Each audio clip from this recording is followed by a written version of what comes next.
ಕೆಲಸ ಮಾಡ್ದೆ ಏನೋ ಮಾಡ್ತಿದ್ದೆ ಇಲ್ಲಿ ಕೆಲಸ ಮಾಡು.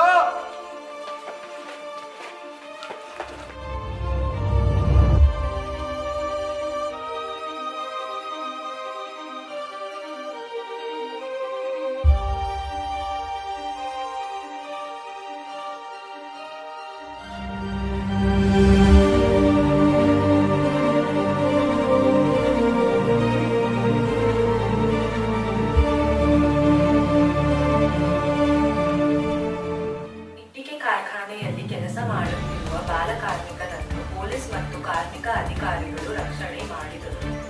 ಇಟ್ಟಿಗೆ ಕಾರ್ಖಾನೆಯ ಮಾಲೀಕ ಹಾಗೂ ಪೋಷಕರಿಗೆ ದಂಡವನ್ನು ವಿಧಿಸಲಾಗಿದೆ ಹಾಗೂ ಸಜೆ ಕೂಡ ನಿರ್ಧರಿಸಲಾಗಿದೆ.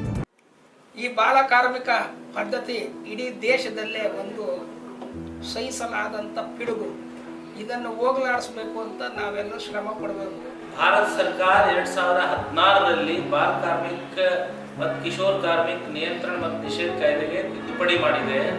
ಈಗ ಯಾರಾದರೂ ಬಾಲ ಕಾರ್ಮಿಕರನ್ನ ಮತ್ತು ಕಿಶೋರ್ ಕಾರ್ಮಿಕರನ್ನ ಅಪಾಯಕಾರಿ ಕೆಲಸಗಳಲ್ಲಿ ಅಥವಾ ಬೇರೆ ಬೇರೆ ಕೆಲಸಗಳಲ್ಲಿ ತೊಡಗಿಸಿಕೊಂಡ್ರೆ ಅವರಿಗೆ 20,000ದಿಂದ 50,000 ರೂಪಾಯಿ ದಂಡ ನ್ಯಾಯಾಲಯದಿಂದ ಹಾಕಬೇಕಾಗ್ತದೆ.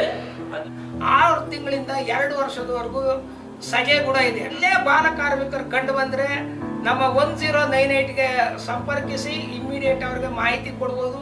ನಮ್ಮ ಸರ್ಕಾರದ ಎಲ್ಲ ಇಲಾಖೆಗಳ ಅಧಿಕಾರಿಗಳ ಗಮನಕ್ಕೂ ತರಬಹುದು, ಜಿಲ್ಲಾಧಿಕಾರಿಗಳ ಗಮನಕ್ಕೆ ತರಬಹುದು, ಕಾರ್ಮಿಕ ಇಲಾಖೆಗೆ ತರಬಹುದು, ಶಿಕ್ಷಣ ಇಲಾಖೆಗೆ ತರಬಹುದು, ಪೊಲೀಸ್ ಇಲಾಖೆಗೂ ತರಬಹುದು, ಕಂದಾಯ ಇಲಾಖೆ, ಈ ಥರ ಎಲ್ಲ ರೀತಿಯ ಇಲಾಖೆ ಗಮನಕ್ಕೆ ತಂದು ಎಲ್ಲರೂ ಈ ಬಾಲ ಕಾರ್ಮಿಕ ಪದ್ಧತಿಯ ಬಿಡುಗನ್ನು ಹೋಗಲಾಡಿಸಕ್ಕೆ ಎಲ್ಲರೂ ಸಹಕರಿಸಬೇಕು ಅಂತ ಎಲ್ಲರನ್ನು ಒತ್ತಾಯ ಪಡಿಸುತ್ತೇನೆ. ಕರ್ನಾಟಕ ರಾಜ್ಯವನ್ನ ಬಾಲ ಕಾರ್ಮಿಕ ಮತ್ತು ಕಿಶೋರ್ ಕಾರ್ಮಿಕ ಮುಕ್ತ ರಾಜ್ಯವನ್ನಾಗಿ ಮಾಡಬೇಕು.